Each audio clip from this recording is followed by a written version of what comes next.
Lo primero es, antes de partir, un par de detalles. El problema que hemos tenido con las tareas de cardiovascular que ya están corregidas es que detectamos una instancia de copia. Entonces estamos evaluando eso antes de poder liberar las notas y no hemos podido todavía cerrar ese tema, ¿ya? Pero las tareas están corregidas y yo espero que de verdad hoy día sí podamos sacarlas, ¿ok? Eso. Lo otro es, antes de comenzar, ¿alguien se quedó con alguna pregunta, con algo que no entendió de la clase pasada? ¿Hay alguna otra duda del tema administrativo antes de comenzar?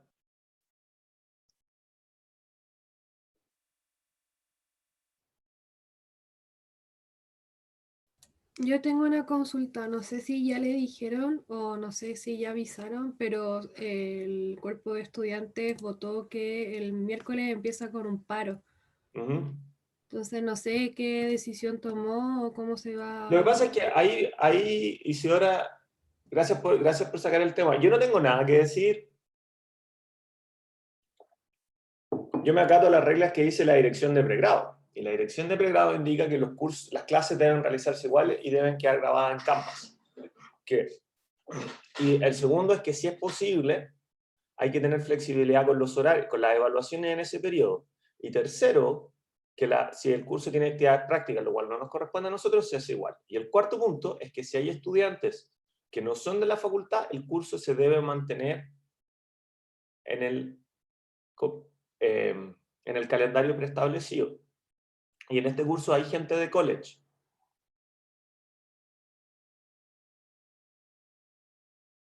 Por lo tanto, yo el jueves voy a hacer la clase y la clase va a quedar grabada. Pero en ese sentido no hay los profesores más allá de tenemos instrucciones que seguir al respecto. ¿Ok?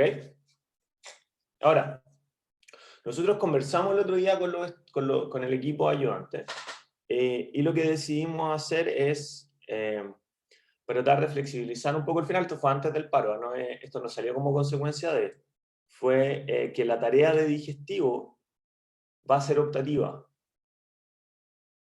¿Ok? Eso significa que si ustedes quieren entregar esa tarea, lo pueden hacer, y si no, su nota se va a calcular con las tareas que tienen. ¿Ya? No hay reemplazo. ¿Ya? Ahora, como yo siempre le digo en estas situaciones, los aspectos positivos y negativos de las decisiones que ustedes tomen son absolutamente de ustedes. ¿Fijan? Entonces, la decisión es de ustedes. Si ustedes quieren hacer la tarea de digestivo, ningún problema, se va a revisar y se va a considerar en su nota. Si no la quieren hacer, ningún problema, no se va a revisar y no se va a considerar en su nota. En ambas opciones, la responsabilidad, las consecuencias de sus decisiones son de ustedes, no son mías. ¿Ok? Eso es lo que puedo decir al respecto del tema del paro, Isidora. No sé si te queda claro lo que va a pasar en el curso. No, sí, ahora sí me queda más claro. Gracias, profe. Ya, hola. ¿Hay alguna otra pregunta antes de empezar? Profe, Sí. y con respecto a eso, ¿será posible que la nota de la tarea de renal esté antes de como el término del plazo para entregar digestivo? ¿Para poder tomar una decisión? Yo espero que sí, todo depende del plazo de entrega, ¿cachai? Que las correcciones de las tareas no son automáticas tampoco. No son de alternativa. Podemos alargar, yo creo que voy a mirar el calendario y ver si es posible alargar la fecha de entrega de la tarea digestiva, pero es difícil corregir las cosas más rápido de lo que las estamos corrigiendo. Lo vamos a ver. Vicente o Tatiana, ¿pueden hacer una nota para ver el tema de la fecha de entrega de la tarea de digestivo? Por favor. Sí, obvio. Ya, para en el fondo, porque a nosotros que la tarea se entregue, lo ideal es que ustedes tengan todas las notas antes del examen. ¿Te fijáis? Entonces, la fecha de la tarea de digestivo también hay que considerarla en relación a eso. ¿Ya? Pero lo vamos a mirar para tratar de hacer calzar. Me parece Claro, razonable lo que estás diciendo. ¿Perdón? Está para el 3 de diciembre. Ahí tendríamos que ver cómo Sí, ahí podríamos... vamos a tener que ver cómo lo hacemos, porque no podemos dar menos de una semana para hacer la tarea, ¿cachai? Claro. Entonces, Camila, si se te ocurre... Camila fue, ¿no es cierto? Sí, profe, fui yo. Ya, Camila, si se te ocurre alguna solución, soy todo oídos.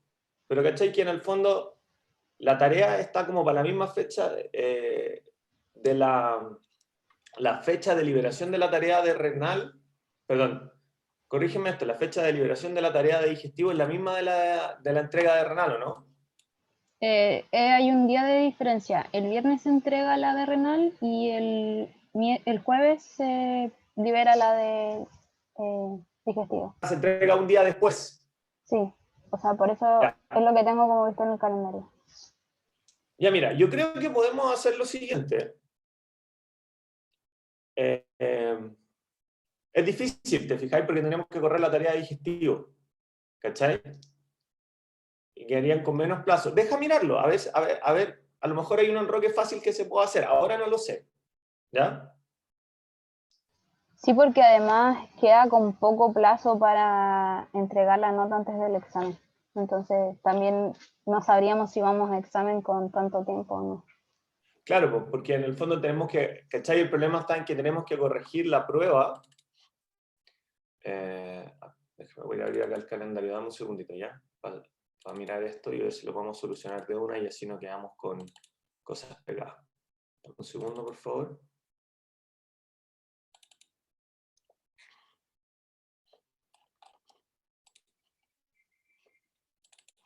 Claro. Acá tenemos el programa. Claro, la tarea de... Ah, no, este es del primer semestre, perdón. Me equivoqué.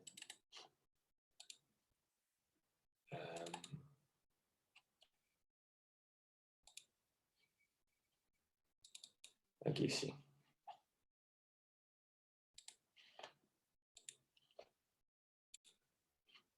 Ahí sí. Programa de curso segundo semestre. Ya, ¿cachai? La tarea la estamos entregando el 26 y la de fisiología digestiva se abre el 26. Entonces, está súper difícil poder entregarle las notas en un día, ¿cachai? La única opción sería correr la tarea, la fecha de entrega de la tarea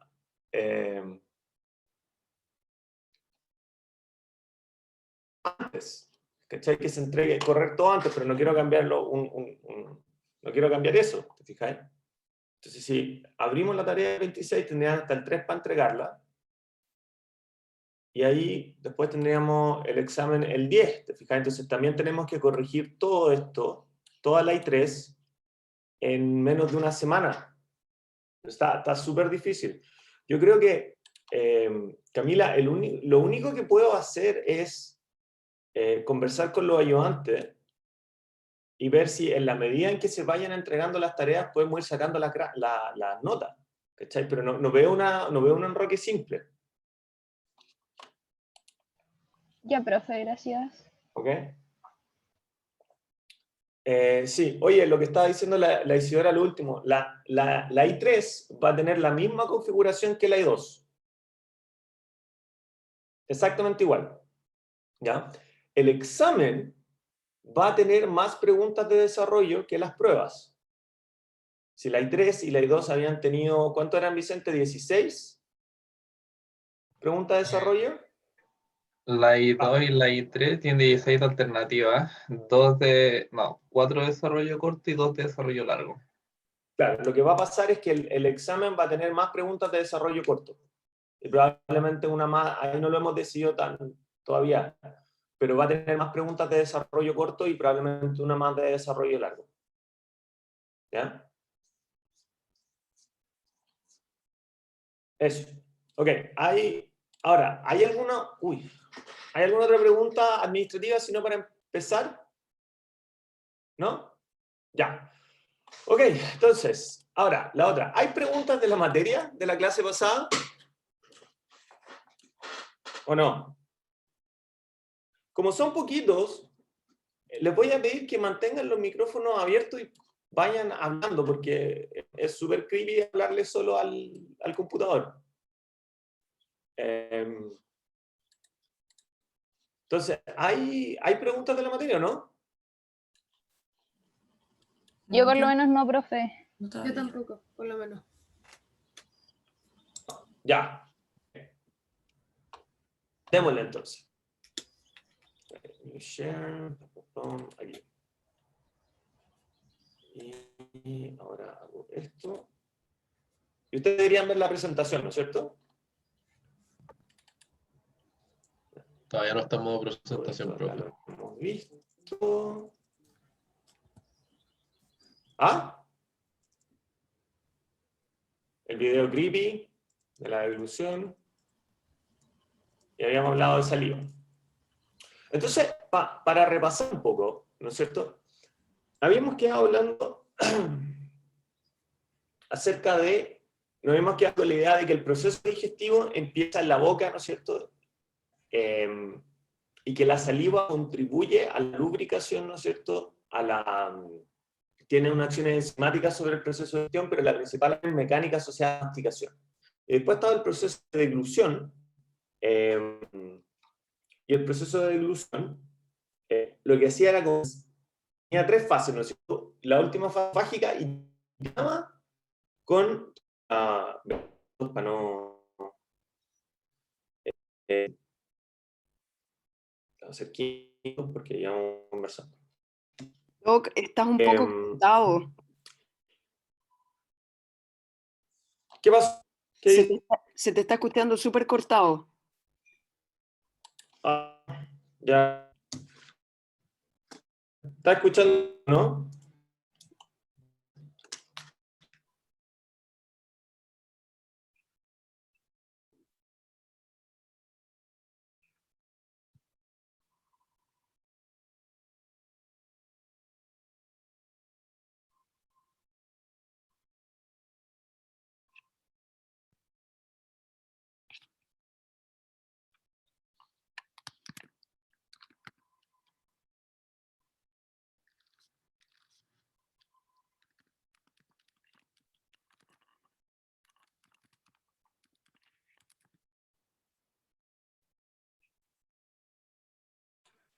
¿Ahí se me escucha o no? Sí, ahí sí volviste. Que tuve que cambiar PTR, ya. Entonces, vamos a volver a compartir. Ya. ¿Ahí se ve la presentación? Sí. Sí. Sí, ya, vale. Entonces, lo que habíamos quedado, ¿no es cierto? Entonces, había dicho que el proceso digestivo partía con la deglución, ¿no es cierto? Y que dentro de este proceso habíamos hablado acerca de la masticación más la saliva, que acá arriba, ¿no es cierto?, están todas las cosas importantes que hay que saber acerca de la saliva. Ya que tiene enzimas, la secreción acinaria y ductal, la teoría de tiempo de contacto para explicar lo de la concentración de bicarbonato, y el tema de que tanto el sistema nervioso simpático y parasimpático promueven su liberación. Sin embargo, lo otro importante es que nosotros vimos que la fase de deglución termina cuando la comida llega o pasa por el esfínter esofágico inferior, ¿ya? Y por lo tanto, lo que sigue ahora es, dame un segundo, aquí arriba está esto, es reconocer la fase estomacal del proceso digestivo. Entonces ahora vamos a hablar de estómago. Y cuando hablamos de estómago tenemos que dividir esto en tres partes, en lo que es la motilidad estomacal como concepto, como procesos básicos, lo que son las secreciones estomacales, que es aquí es donde entra por primera vez el concepto de secreción, de que el sistema digestivo, no en realidad, perdón, estoy hablando de tonteras, pues la primera es la saliva, ¿no es cierto? Pero aquí entra esta idea de que el sistema digestivo secreta activamente cosas, ¿ya? Siendo la primera en realidad la saliva. Y después vamos a hablar de vaciamiento gástrico. Tiene que obedecer a la idea de extraer nutrientes. Que es, nosotros dijimos que cuando en duda, vamos a volver a los conceptos de los que estamos seguros que son verdad. Y ese concepto acá es que todas las funciones del sistema digestivo tienen que estar enfocadas en la extracción de nutrientes. Si no, esta cuestión no funciona. ¿Ya? Entonces, cuando nosotros hablamos de estómago, acá arriba aparecen las 3 cosas que son importantes del estómago. ¿Ya? ¿Quién las puede leer, por favor, esos 3 ítems de ahí? Yo, el Dale, primero es Pablo. un reservorio de un gran volumen de alimentos, el segundo es mezcla y fragmentación del quimo, el tercero el control del vaciado gástrico. Ya, Pablo. Oye, ¿y qué te dicen? Así, si ahora pensamos un poquito en esas cosas, ¿qué te dicen a ti? ¿Qué ¿En qué información sentido? extraes tú de estas cosas?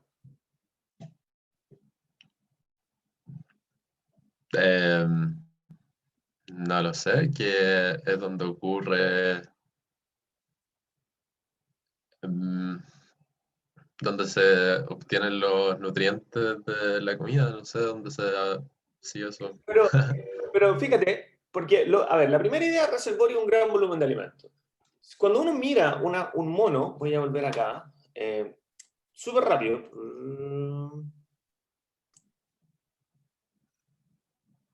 Cuando nosotros miramos, quiero volver a un mono como grandote este de acá del inicio.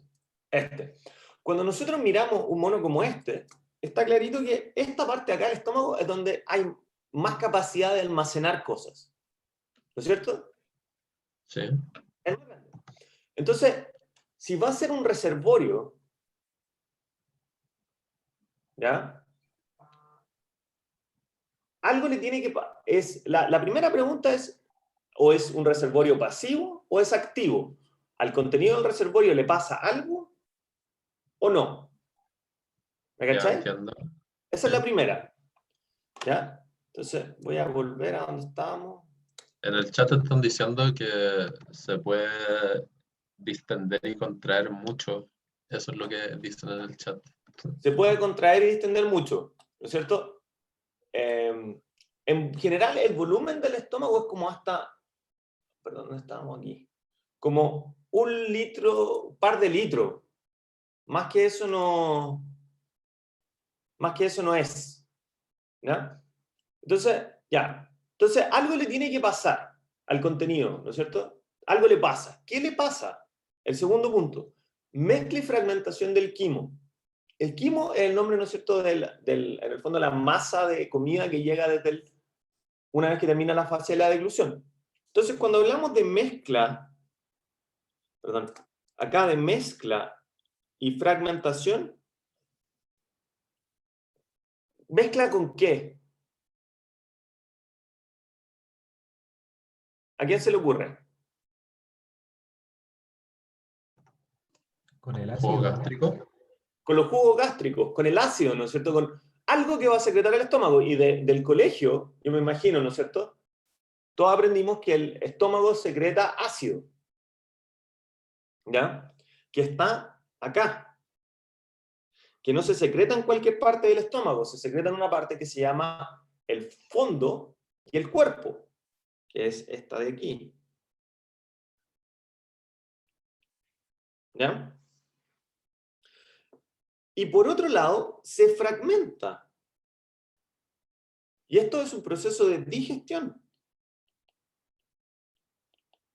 Quebrar la comida en sus componentes absorbibles. Entonces, el estómago es un reservorio, pero lo podríamos considerar como un reservorio activo, en el cual cosas le están pasando al contenido que está dentro del estómago. ¿Ya? Entonces, cuando nosotros entendemos, bueno, y el último punto, que es el control del vaciado gástrico. El estómago es parte del tubo digestivo. Y no es el lugar donde ocurre, no es el final. Entonces, de alguna forma, esta idea de control de vaciado gástrico te dice que lo que pasa por el estómago o el contenido del estómago se va liberando de forma controlada a la siguiente etapa del tubo digestivo, que es el intestino delgado. Y ese control es muy importante, probablemente para las cosas que están pasando en el estómago, como para las que están pasando en el intestino delgado. ¿Ok? Gracias, Pablo. Entonces, cuando pensamos en el estómago, tenemos que reconocer, ¿no es cierto?, 3 regiones. Esta idea donde está, se llama el cardio, donde está el esfínter esofágico inferior, y fíjense, prevención de reflujo, entrada de comida, belching, esto es flatulencia. ¿Ya? Acá hay un esfínter, y los esfínteres son las llaves de paso de este tubo. Después tenemos el cuerpo, ¿ya?, que es donde se secretan el ácido más un montón de otras cosas, como factor intrínseco, mucus, bicarbonato, pepsinógenos y lipasa. Y estas de acá son enzimas. Entonces, ¿con qué se mezcla el quimo? No se mezcla solamente con ácido, se mezcla con enzimas. Entonces el jugo gástrico tiene ácido y tiene enzimas. ¿Ya? Tiene pepsinógenos, que son enzimas para péptidos, para proteínas, de forma general, y lipasas, que son enzimas para triglicéridos. Para tomar Profe, triglicéridos. Perdón, Pablo, dale. ¿puedes repetir lo que era belching? ¿O cómo se pronuncia? Eso. Ah, ya. Gracias. Como en chileno sería el flatito. Creo. ¿Ya? Ay, ay. Ahora siento cómo se siente un comediante cuando dice algo que cree que es divertido y no le responde nada y no se ríe nadie.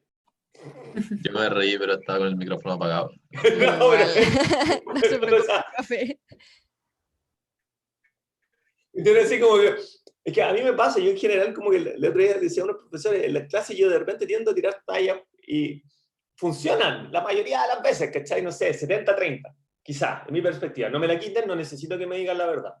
Pero no funcionan a cabo, ¿cachai? Entonces es como clic, clic, clic. En fin, ya. Oye, entonces tenemos enzimas, ¿no es cierto? Entonces llamamos pepsinógeno, lipasa. Por lo tanto, esta mezcla del tubo digestivo ocurre con enzimas.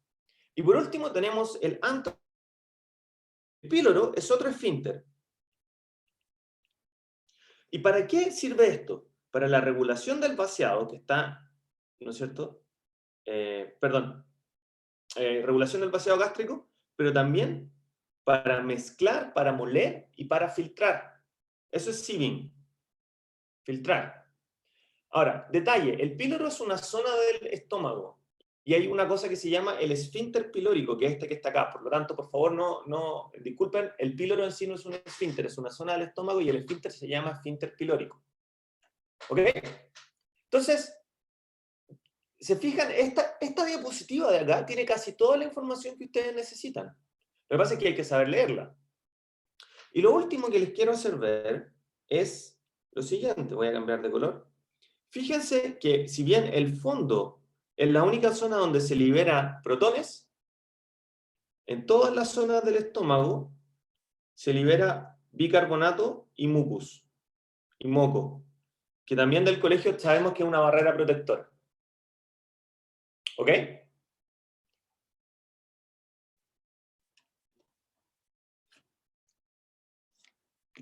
¿Estamos claros? ¿Hay alguna pregunta? Profe, yo tengo una duda, pero es muy random. Ya, a ver, dale. ¿Qué pasa con la gente que se hace un bypass o la manga gástrica? Como que se ve un poco intervenido este proceso de digestión o de secreción. Un poco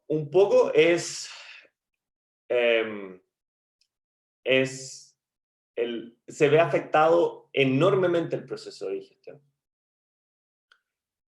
Completamente. Muchas gracias por prender la cámara. Se ve afectado enormemente el proceso de digestión. Parte del problema, de algo que nosotros no vamos a hablar mucho acá, que quizás es lo más crítico, es que toda esta zona de acá tiene un control hacia el sistema nervioso central, tanto en función de información nerviosa como información endocrina. Y esta zona de acá también.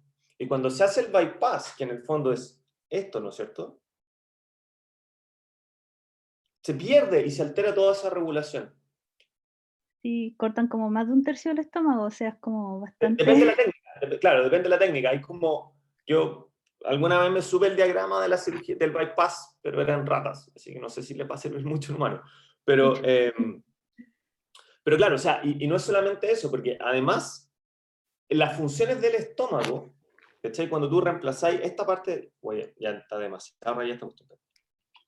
Cuando tú reemplazas, por ejemplo, sacas esta parte del estómago, ¿no es cierto? El antro y el píloro, hay ciertas funciones que ya no van a estar ocurriendo. Entonces, el estómago no es homogéneo, ¿cachai?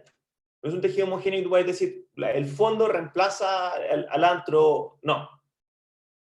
¿Cachai? Entonces, por un lado se altera el proceso digestivo, pero por otro lado se alteran un montón de señales regulatorias, ¿cachai? Que contribuyen de alguna forma a la disminución de apetito. ¿Cachai? Pero yo voy a aprovechar de decir, yo hoy día voy a dar una charla a la Sociedad Chilena de Fisiología, donde voy a tratar de explicar, esto es para público en general, pero voy a tratar de explicar por qué, en el fondo, como la gente, como por ejemplo cirugía bariátrica, no es capaz de dejar de comer a pesar de tener cirugía. Y de hecho la tasa de reganancia de peso en la cirugía tiende a ser del 30%. O sea, ¿cachai? El 30% de la gente que se hace cirugía bariátrica vuelve a subir de peso. Recupera su peso inicial y sigue subiendo. Entonces hay estas señales que se alteran también son parte súper crítica. Ya, me fui para otro lado. Sorry. Entonces, volviendo. Gracias, profe. Ya. Entonces, la idea de... Entonces, para poder entender la función del estómago, tenemos que entender motilidad, tenemos que entender, ¿no es cierto?, las secreciones y vaciamiento gástrico. Y vamos a partir por motilidad. Entonces, lo que vamos a hacer ahora, llevamos media hora, vamos a hacer una pausa de 10 minutos y vamos a seguir. ¿Les parece? ¿Cómo va a poder distraerse un poquito? Sí, profe. Bueno, sí. Ahí estamos. ¿Ok? Yo me voy a quedar con la cámara prendida por si alguien quiere hacer preguntas, si hay dudas. ¿Ya? Acá la Isidora dice, estoy leyendo en el chat, ¿les tienen psicólogo para regular eso, no? Sí, de hecho, yo he estado trabajando con, una de las cosas que hago ¿estáis por ahí, Isidora, no? Para contestarte o para comentarte Sí, aquí eso. estoy, profe. Hola. Ah, hola. No, lo que pasa es que sí, yo una de las cosas en las que trabajo con un grupo de cirujanos bariátricos que están en Estados Unidos, no cirujanos bariátricos, sino gente que trabaja con cirujanos bariátricos en realidad, analizando la conducta de ingesta de pacientes o cirugía bariátrica. Y una de las cosas que se notan es que si bien la gente, por ejemplo, que va a la cirugía y está con psicólogo y con todo eso, la gente que baja de peso después de la cirugía bariátrica, porque todos bajan en el fondo, ¿cachai? Los primeros 3 meses todos bajan como 30 o 40 kilos. Al año ya hay gente que empieza a subir, y a los 2 años donde se ve esta tasa del 30% de que la cirugía no funciona. Lo que se ha visto es que la gente que no funciona la cirugía, no es la gente en la que el procedimiento quirúrgico no funcionó, sino es la gente que no pudo adoptar nuevos hábitos. Claro, como que no puedo volver a controlar como el tema de la ingesta. Exacto, ¿cachai? Entonces la gente que no desarrolla los hábitos, es la cual la intervención quirúrgica es exitosa, pero no los efectos no son sostenibles en el tiempo. Claro. ¿Cachai? Entonces, eso, yo por ejemplo que trabajo en ingesta, conducta alimentaria y todo, para mí la obesidad es una enfermedad mental. No es ¿cachai? Las consecuencias de la obesidad son a nivel físico, se ven en hipertensión, etc. Pero es una enfermedad a nivel mental, ¿cachai? O sea, es el tema de que tú veis la comida y como que hay gente que no puede dejar de comer. ¿Sí? Claro, y lo otro que hice, lo decía el Daniel, siempre se puede dar el 110% y ganar competencias de comida, sí, pero eso creo que era lo del estómago. Y lo otro, lo que decía Viviana por ahí, que sí, lo que pasa es que Viviana dice, tengo entendido que al hacer esta cirugía deben comer papillas, pero no sé, para acostumbrarse a recibir comida porque es más difícil digerir. Parte del tema es porque, hasta donde yo tengo entendido, Viviana, tiene que ver con que es una forma mucho más fácil de controlar el tamaño de porciones. ¿Cachai? Como para evitar que se vuelva a estirar, porque como si es un músculo, o sea, si es distensible, como que en algún punto igual puede volver a su tamaño normal, ¿o no? Claro, pero no tanto por eso, sino porque se supone que en base al tamaño que tiene, hay cierta cantidad de calorías que tú puedes comer y cierto volumen. ¿Cachai? Entonces es más fácil a una persona decirle, oye, tenés que tomarte 150 ml de esto, versus, ¿cachai? Tenéis que comerte una porción, porque somos pésimos en estimar porciones, como humanos, ¿cachai? Sí. Hay muchos estudios como en psicología de alimentos que muestran que el tamaño de porción en realidad depende del tamaño del plato, ¿cachai? O sea, tenemos cero capacidad de estimar. Si yo te digo 100 gramos de arroz, no eres capaz. ¿Cachai?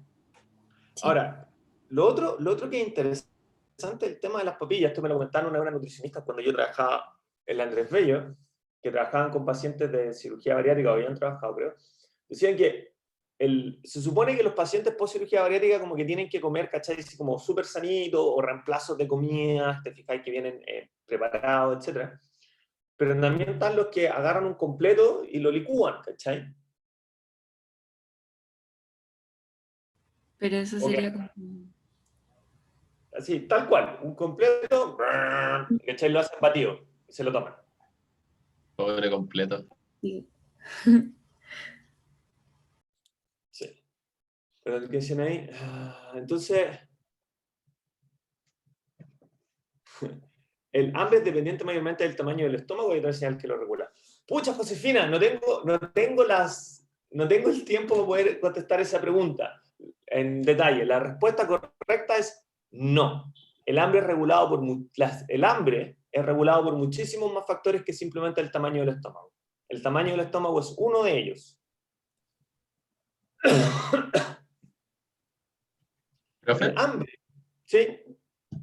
Ah, no, siga con la pregunta. Yo tenía como otra pregunta. Ya, para terminar, Josefina, hambre se refiere como es la percepción de un estado de deficiencia nutricional o de una baja en la disponibilidad inmediata de nutrientes. Eso es hambre.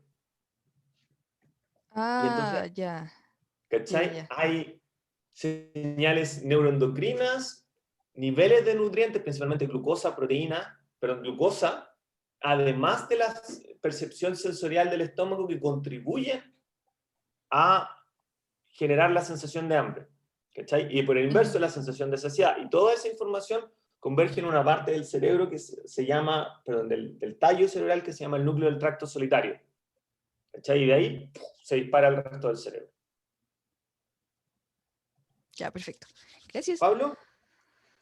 Sí, yo tenía una duda de que hace poco llegó como la infografía de que usted estaba haciendo una investigación y se necesitaban voluntarios de 18 a 40 a no sé cuántos años. ¿De qué se tratan como lo que tienen que hacer con los voluntarios? Si se puede saber. Sí, lo que pasa es que, ya, bajo ningún punto de vista, yo te tengo que decirlo porque es un disclaimer, les estoy invitando a participar de la investigación o quiero que entiendan que si participan de la investigación hay un beneficio en esta clase. Eso es mentira, no hay.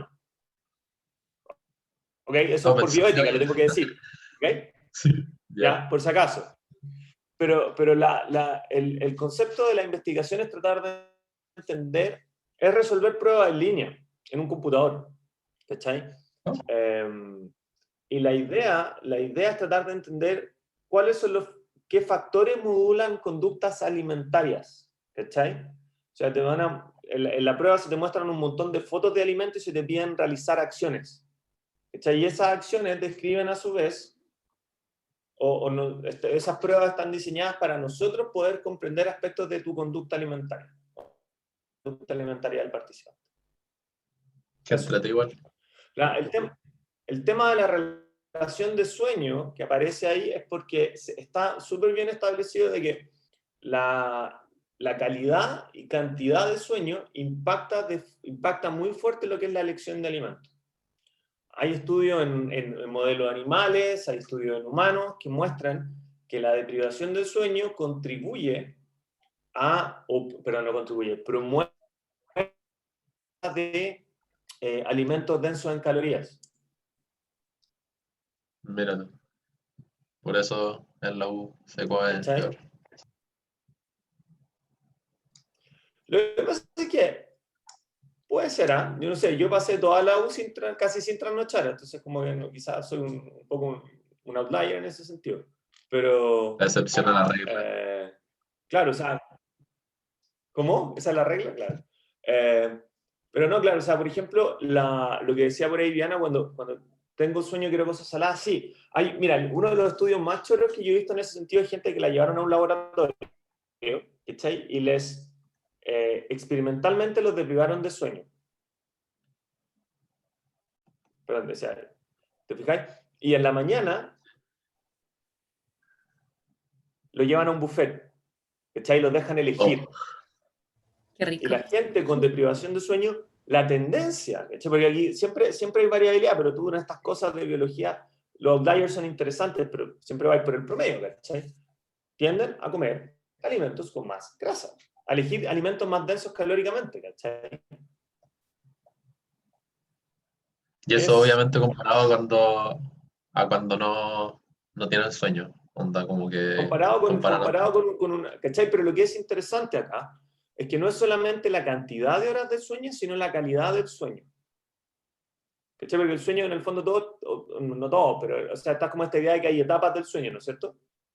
Sí. Y por lo tanto, está la etapa, ¿cachai? Del sueño REM, no REM. Bueno, uno de los factores que se ve que influyen en esto es el número de transiciones entre las etapas del sueño, ¿cachai? Se supone que uno debería tener transiciones, pero debería ser una cierta cantidad, no sé, en 8 horas. Y si tú fuerzas, mentalmente se puede, forzar un mayor número de transiciones entre distintas etapas del sueño, eso disminuye la calidad, ¿cachai? Pasáis menos tiempo en el sueño REM. Y eso tiene un efecto muy parecido a dormir menos horas. Wow. ¿Cachai? Entonces, por ejemplo, ¿cuál es una de las formas de disminuir la calidad del sueño? Alcohol. ¿Cachai? Tú puedes dormir 8 horas, pero la calidad del sueño va a ser menor. ¿Ok? Ya. Eso. Ya, sigamos entonces. Vamos a compartir acá. Profe, yo tenía una duda. Ya, dale. Que a medida que pasa la comida como por las diferentes como partes del tubo, recibe como diferente nombre. Por ejemplo, acá como decía está el quimo y después pasa como a llamarse de otra forma. ¿El bolo? O sea, sí, No, el bolo. No, el No. bolo no. El bolo es lo que pasa durante el proceso de deglución. Ya. Y El después bolo ahora ahora es quimo, y después se sigue llamando quimo y después son heces. Ah, ya. Ya pensé que había más nombres. No, hasta donde yo sé son 3. Entonces, por ejemplo, en la prueba, para hablar como durante el proceso de anterior a este, que no me acuerdo el nombre ahora, le La decimos deglución. bolo. Claro, Sí, en la deglución se habla de bolo. exacto. Y de ahí quimo. Ya. Gracias. Ya, entonces. Iván, ¿sí? tengo una dudita chiquitita. Que respecto a cuando el estómago vuelve a recuperar su tamaño, lo hace, o sea, supongo que en parte es porque se vuelve a expandir lo que queda, pero el resto lo recupera de lo que continuaba del tubo digestivo, ¿no? Cuando el estómago se vuelve a expandir, ¿te refieres a cirugía Sí, bariátrica? después de la cirugía, sí. Uy, no lo sé, fíjate. Lo que dice me suena muy razonable, pero no lo sé. No lo sé, esa es la verdad. ¿Okay? Ya, vamos a seguir con esto entonces. Entonces,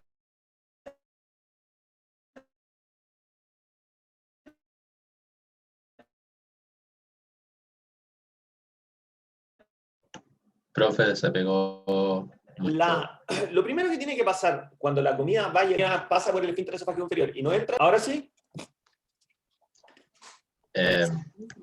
Ahora sí. Doc, Sí, ahora sí.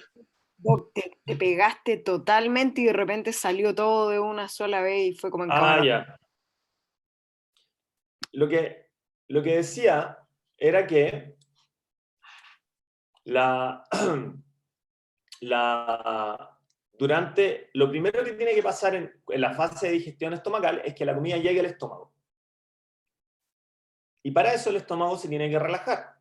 Y eso es la idea de esto. Nosotros vimos esta diapositiva en la clase anterior en el contexto de la onda que pasaba de peristalsis que iba desde el esófago hacia el esfínter esofágico inferior. Pero también vimos que en el estómago proximal, cuando está relajado el esfínter esofágico inferior, el estómago también está relajado. Y ese fenómeno se llama relajación receptiva. Y el concepto que la relajación receptiva tiene en la función estomacal es la acomodación gástrica. Y eso es lo que se está mostrando acá. ¿Ok? En el eje Y estamos viendo la presión intraluminal, la presión dentro del estómago. Y en el eje X, acá, el volumen estomacal. Entonces, ¿cuál es la idea? Acá el estómago está vacío y en una situación normal la comida llega al estómago, pero el estómago es capaz de aumentar mucho su volumen sin aumentar la presión. Tiene un compliance altísimo.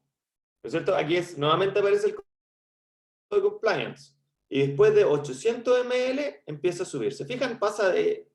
Sube 4 veces su volumen y la presión se mantiene exactamente en 20. Eso es un estómago que tiene inervación vagal. ¿Ya? Acuérdense, el nervio vago es uno de los nervios más importantes del sistema nervioso parasimpático. Si yo hago una vagotomía con aferencias estomacales del nervio vagal, o sea, los nervios que salen del estómago, se meten al vagal y van hacia el núcleo del tracto solitario, veo esta curva acá arriba, en la cual el estómago no es capaz de relajarse cuando la comida llega y la presión aumenta de forma casi lineal. ¿Se fijan? Este es el proceso de acomodación gástrica. Entonces, en el lenguaje que nosotros hemos ido desarrollando, el proceso de acomodación gástrica significa que el estómago tiene una alta compliance, que puede cambiar mucho su volumen, ¿no es cierto?, en función de pequeños cambios de presión. Y eso está dado por un control vagal, ¿ya? Por lo tanto, el primer concepto acá es que reflejos vagovagales permiten la relajación receptiva del estómago frente al ingreso del bolo, y esto se conoce con el nombre de acomodación gástrica. ¿Ok? Profe, ¿Estamos? no entendí. ¿Qué no entendiste, Camila? La línea como que sube como más lineal. ¿Está acá? Sí. Ok. ¿Alguien quiere atreverse? ¿Alguien quiere explicarlo?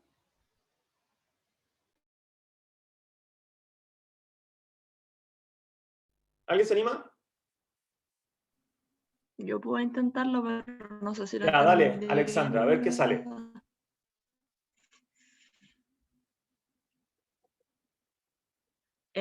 Lo que entendí es que en una condición normal, la regulación del nervio vago ayuda a mantener como la presión constante aunque aumente mucho el volumen.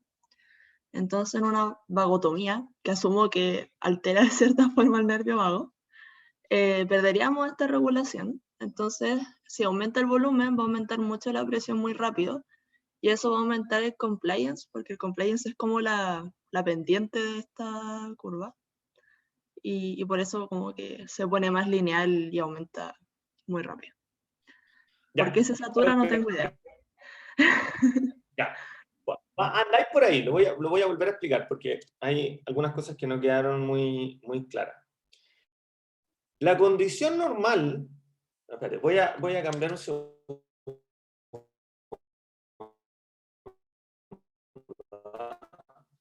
Espérenme un minutito porque quiero dibujar más.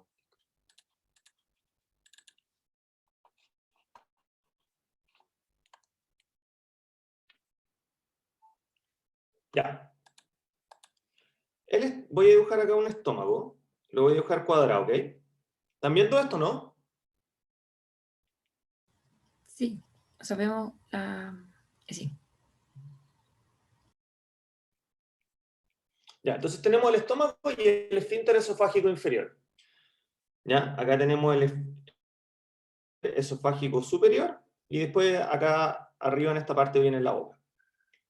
Nosotros tenemos del estómago inervación sensorial que va al NTS, que es el núcleo del tracto solitario, y aferentes vagales que salen del NTS. Todo esto de acá sería parte del nervio vago, que tiene que ver con el sistema nervioso parasimpático. ¿Ok? Entonces, en una situación normal, ¿qué es lo que ocurre? Yo acá veo volumen y acá tengo presión del estómago. En una situación normal, a medida que ocurre que la comida empieza a llegar al estómago, uno ve esto. Acá tengo 200, acá tengo 800, estos son ml, y acá tengo 1000. ¿Ok?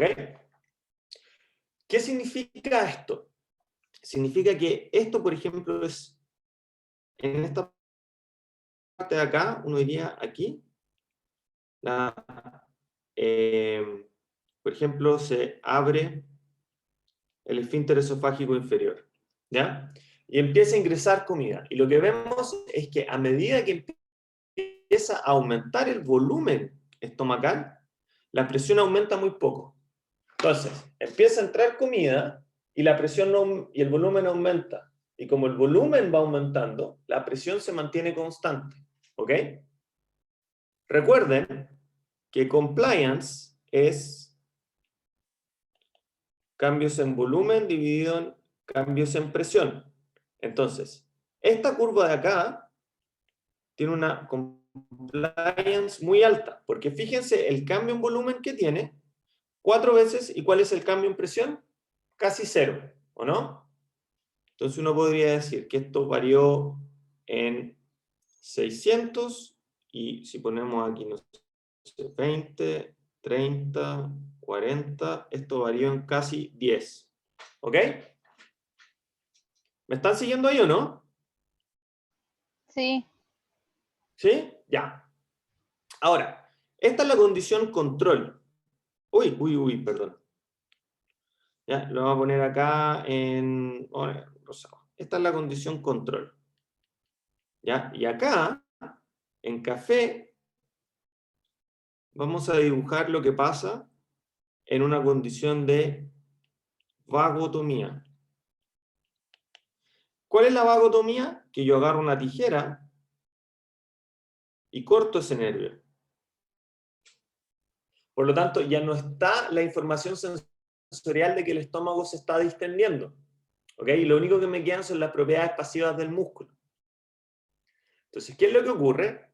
En la vagotomía, el volumen empieza frente a 800 de cambio en volumen.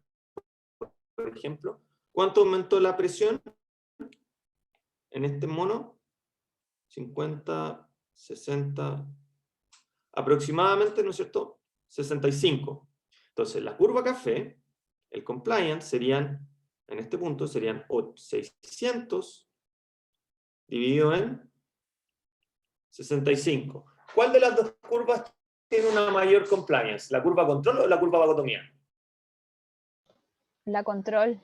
La control. ¿Ok? Entonces, y lo que es interesante, esta curva de acá está representando en la capacidad de estiramiento pasivo del estómago. Acuérdense, el estómago es un tubo que tiene dos capas musculares, ¿no es cierto? Una circular y otra longitudinal.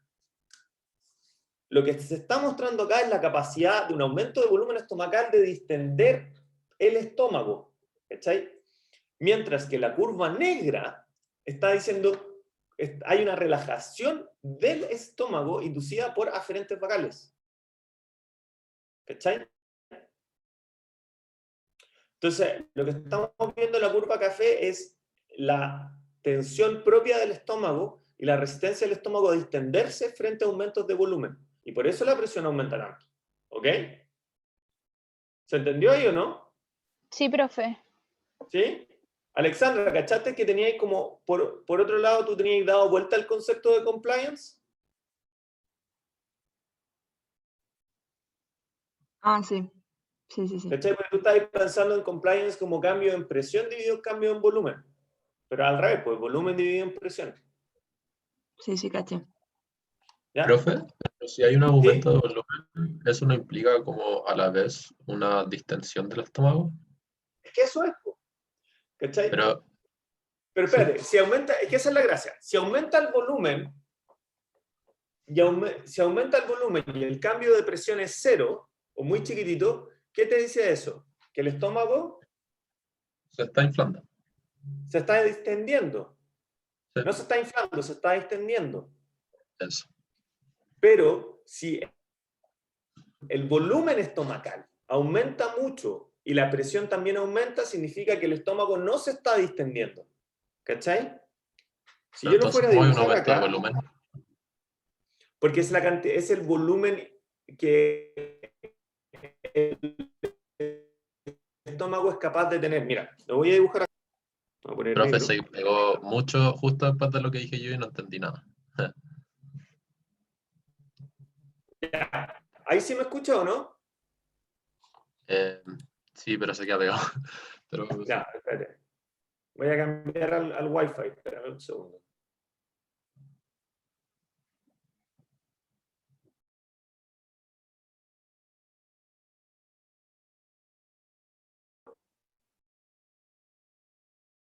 No, estoy interpelado.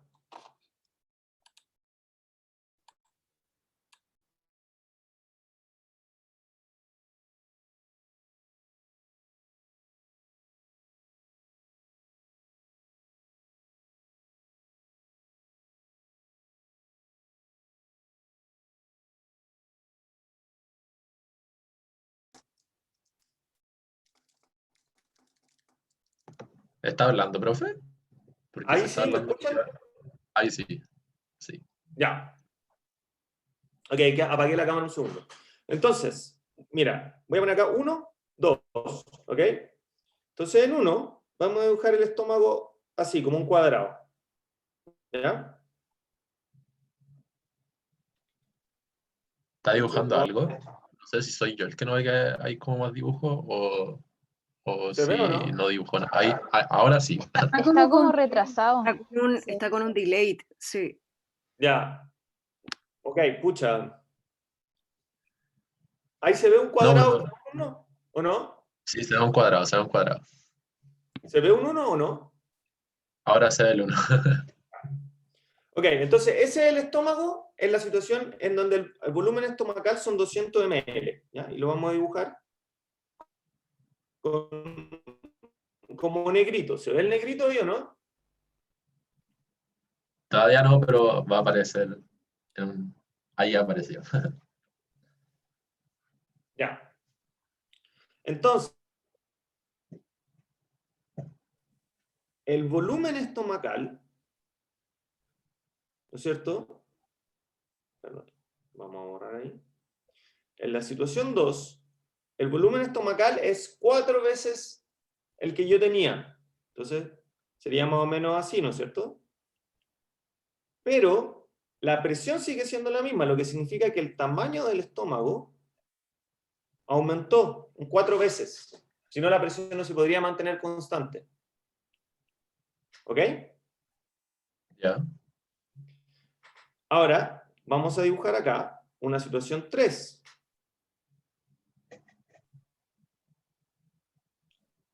Si el volumen, volumen dentro del estómago, eso es importante, ¿eh? Esto es el volumen dentro del estómago, aumentó casi en 4 veces y la presión también, significa que el volumen del estómago no aumentó mucho.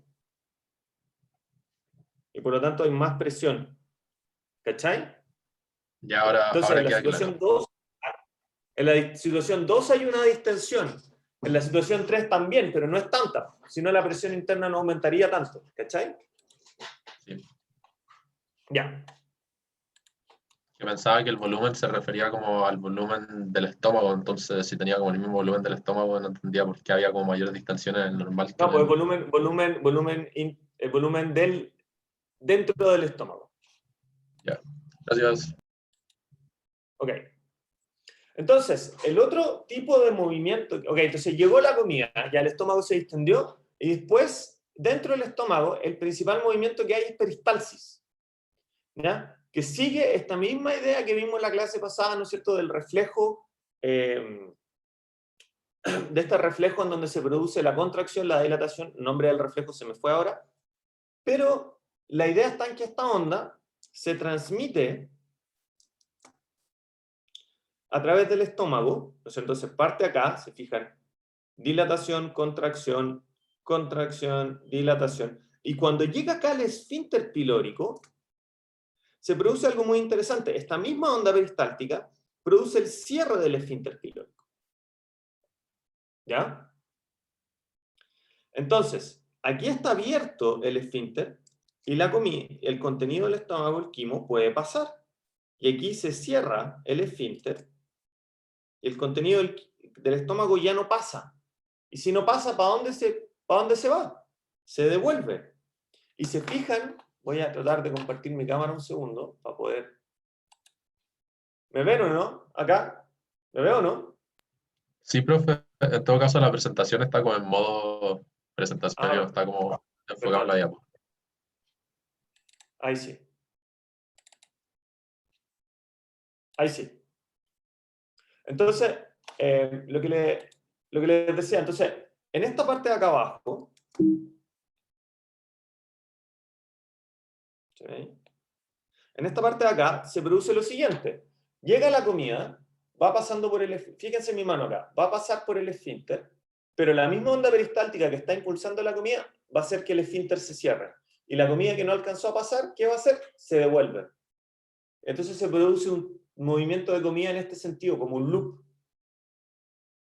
¿Ya? Y eso se conoce con el nombre de bomba pilórica.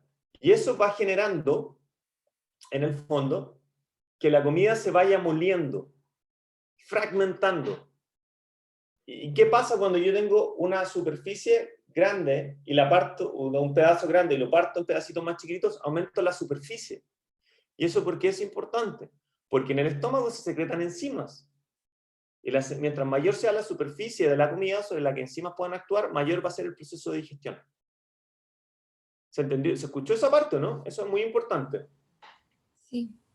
¿Qué tan frecuente pasa esto? Cada vez que hay peristalsis. Ya. Entonces, la idea de la bomba Profe, pilórica, ¿sí? Entonces, si uno come un alimento sin haberlo masticado bien, más entero, entonces van a secretar más enzimas de lo normal, si uno masticara más. Exacto. ¿Por qué? Porque vamos a ver que uno de los estímulos para la secreción del jugo gástrico es la distensión estomacal. Entonces, mientras más comida haya en el estómago, mayor va a ser la distensión y más va a ser, por lo tanto, los estímulos para la secreción de enzimas. Gracias. ¿Ok? Entonces, esto de acá está mostrando el concepto de bomba pilórica. ¿No es cierto? Nuevamente, la comida es enviada hacia el píloro, ¿no es cierto? Por la onda peristáltica.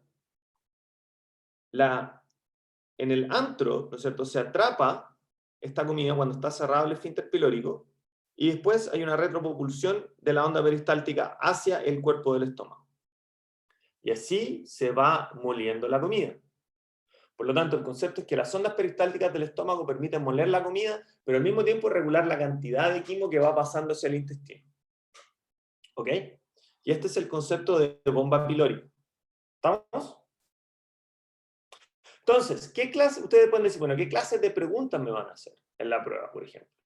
Entonces uno puede decir, oye, el tipo de preguntas que vamos a hacer va a ser poner, por ejemplo, el concepto de bomba pilórica o el concepto de distensión estomacal en una situación donde hay una alteración. Por ejemplo, no sé, hay un ratón en el cual no sé, ¿cachai? La fuerza de contracción peristáltica está disminuida al 50%. ¿Qué efecto tiene eso en la función de la bomba pilórica? ¿Ok? Debería disminuir, ¿cachai? Sí, en el fondo la bomba pilórica depende de la potencia de la peristalsis. ¿Ok? Entonces, ¿cómo se regula esta cuestión? La motilidad estomacal. Acá estamos viendo dos gráficos. El gráfico de arriba está mostrando el potencial de membrana de las células musculares y el gráfico de abajo la tensión del músculo liso. Y si ustedes se fijan acá aparecen las ondas lentas de las que habíamos conversado y aparece en esta línea punteada el potencial umbral. Entonces, ¿cuál es la idea?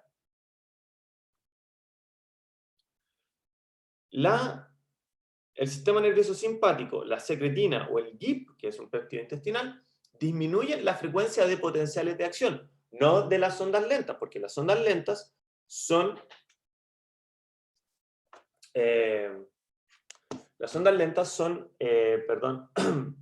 las frecuencias son determinadas por las células de Cajal, no son reguladas por este sistema. Y cosas como la motilina, la acetilcolina o la gastrina aumentan la frecuencia de potenciales de acción y por lo tanto aumentan la tensión muscular. Y el punto importante aquí es que si ustedes se fijan, las ondas lentas pueden pasar el potencial umbral. Por lo tanto, en este caso, las ondas lentas sí contribuyen a la motilidad estomacal y son la excepción a la regla dentro del tubo digestivo. Y por lo tanto, la otra idea es que las ondas peristálticas del estómago permiten mezclar los alimentos y limitar el paso del quimo hacia el intestino delgado, y ese es el concepto de bomba pilórica. ¿Ok? ¿Hay preguntas o dudas hasta acá?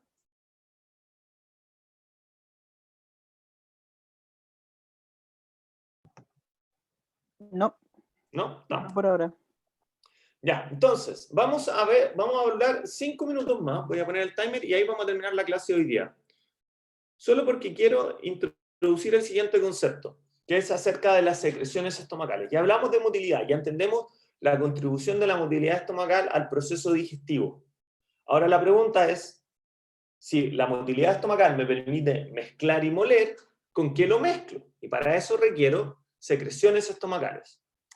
Y para eso hay células especializadas que secretan factor intrínseco, ácido clorhídrico, pepsinógeno, mucus o células neuroendocrinas.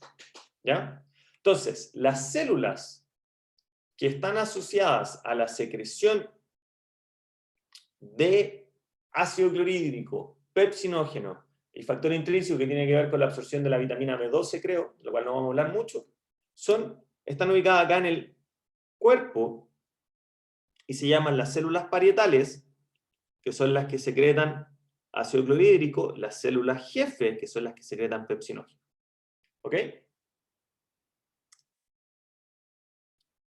Y esto, por ejemplo, y estas células están organizadas de esta forma. Están organizadas en lo que se llaman glándulas. Y, por ejemplo, las glándulas oxínticas, ¿ya? Son las que contienen a las células parietales y a las células jefe. Recuerden que las células parietales son las que secretan ácido clorhídrico y las células jefe son las que secretan pepsinógeno. Y acá tenemos células que secretan mucus. Recuerden que a lo largo de todo el estómago se secreta mucus y se secreta bicarbonato. ¿Ya? Quizá ustedes del colegio recordarán que el pepsinógeno es una forma inactiva de una enzima y que para su activación requiere un ambiente ácido. Y cuando uno piensa en eso y dice, entonces claro, hace cierto sentido de que las células que secretan el pepsinógeno y el ácido clorhídrico estén en las mismas glándulas o en la misma organización anatómica. ¿Ya? Entonces estas son las glándulas oxínticas, donde están las células parietales y las células jefe.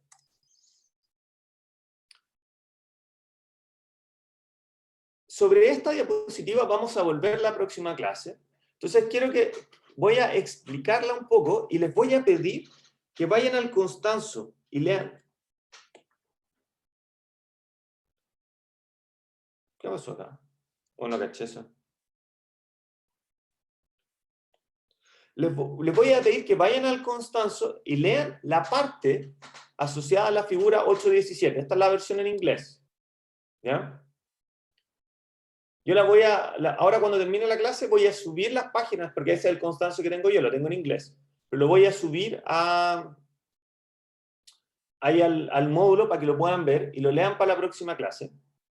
¿Ya?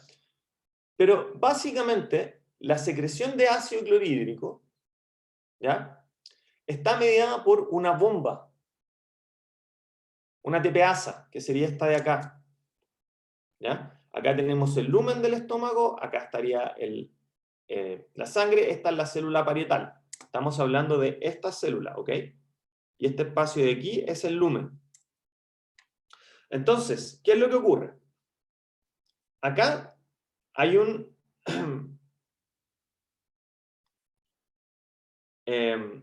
perdón.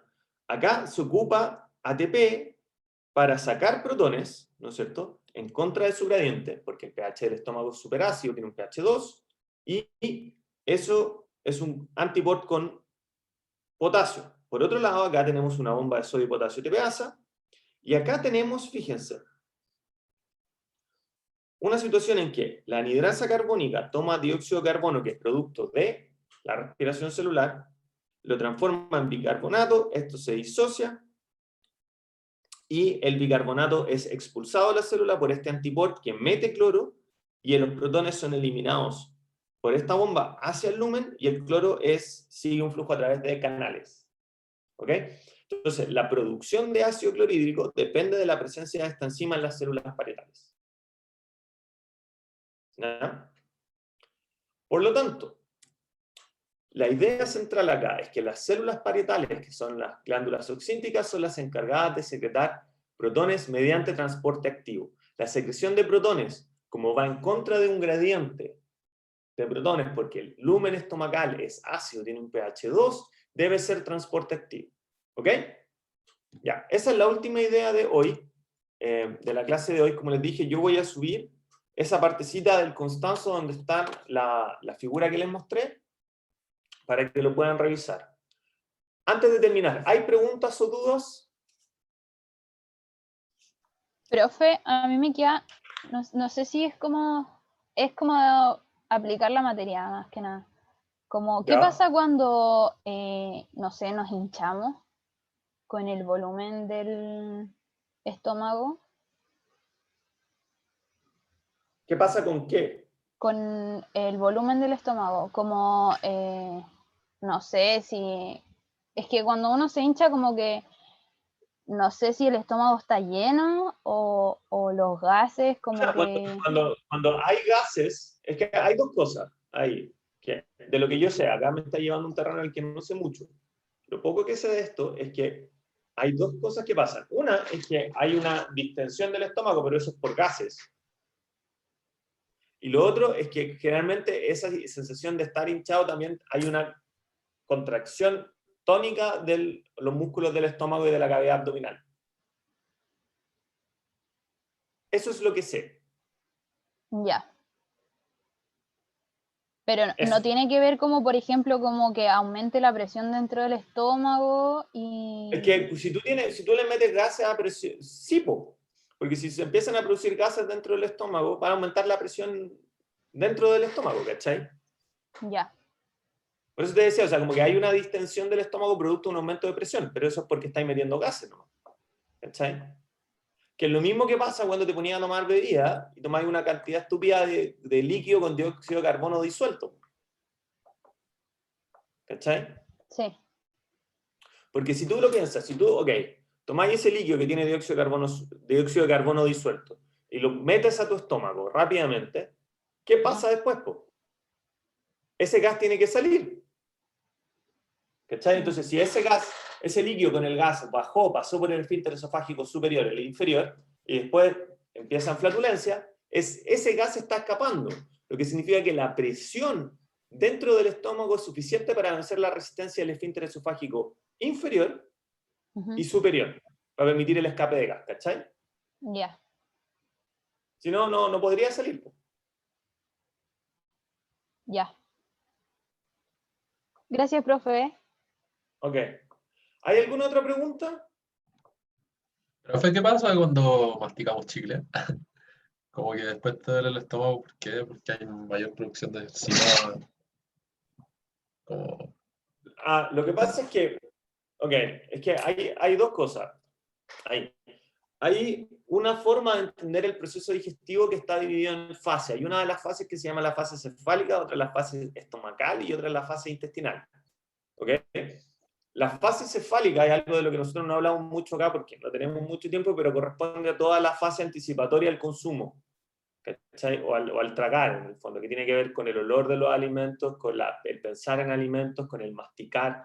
Entonces, cuando tú estás comiendo chicle, básicamente, como el chicle no existió en nuestra evolución, eso es como, voy a comer alimentos. Entonces, todo, por ejemplo, cuando tú estás masticando, empiezan a haber relajación estomacal, empieza a haber secreción de ácido, de ácido clorhídrico en preparación a lo que se supone que viene después, porque es que vaya a tragar algo, ¿cachai?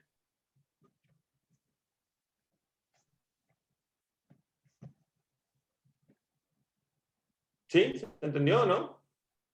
Sí, creo que sí. Muchas gracias. En el fondo, piénsalo de esta forma. Esta concepción de la fase cefálica de alimentación, por ejemplo, el Guyton, el libro de fisiología lo explica así, ¿cachai? Es la respuesta la preparación de tu sistema digestivo para el consumo de alimentos. Y eso empieza cuando tú ves alimentos, empieza cuando los alimentos están en tu boca, cuando tú estás masticando, cuando tú estás salivando. Entonces, cuando tú estás comiendo chicle, el estímulo que tú estás entregando es que vas a comer, que va a llegar comida a tu tubo, que va a haber un bolo, que va a haber quimo, ¿cachai? Entonces, hay toda una fase preparatoria que tiene que ver con una digestión de ácido clorhídrico, relajación del estómago, ondas peristálticas, que no ocurren. Porque después uno bota el chicle. Entonces, de ahí viene un poco la idea de que si tú comes mucho chicle te pueden dar úlceras, por ejemplo. ¿Te fijáis? Ya, entiendo. Muchas gracias. Nos vemos Eso. ¿Hay alguna otra pregunta antes de terminar?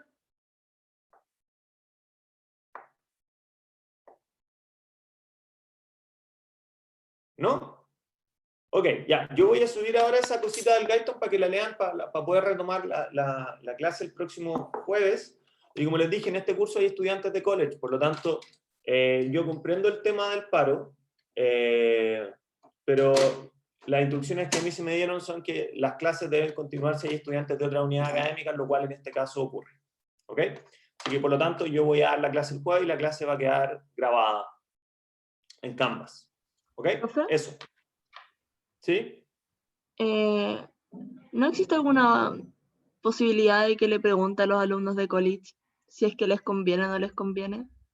Porque, o sea, yo soy de college y, por ejemplo, yo en este punto ya tengo casi puros ramos de biología, entonces como si fuese de biología. No sé si habrán otros alumnos, porque este curso igual es súper avanzado. Entonces... Mira, eso. ¿Tú votaste en el paro? No. Entonces no eres de biología. No, sí sé, Pero pero me refiero a que se supone que esta regla debe estar como para tener en cuenta los horarios y las pruebas de los demás, ¿o no? Lo que pasa es que las instrucciones, nuevamente Alexander, las instrucciones que yo tengo son, la clase se da igual. Si hay estudiantes de college inscritos, yo tengo que dar la clase igual. Si no viene nadie a la clase, yo tengo que dar la clase igual y dejarla grabada. Esas son las instrucciones que yo tengo.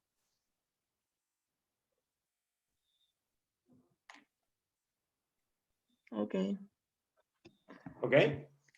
¿Por qué? Porque si no hago eso, la fecha de la prueba no la puedo correr. Porque si corro la fecha de la prueba y se corre la fecha de los exámenes, les va a quedar a ustedes la embarrada. Por lo tanto, ustedes están en absoluta libertad de no venir a clase el jueves, pero yo la clase la tengo que dar igual. Y si doy la clase a nadie, perfecto, daré la clase a nadie y la clase quedará grabada. Ok. ¿Ok? Ya. Eso. Cuídense, yo voy a estar acá el jueves. Adiós.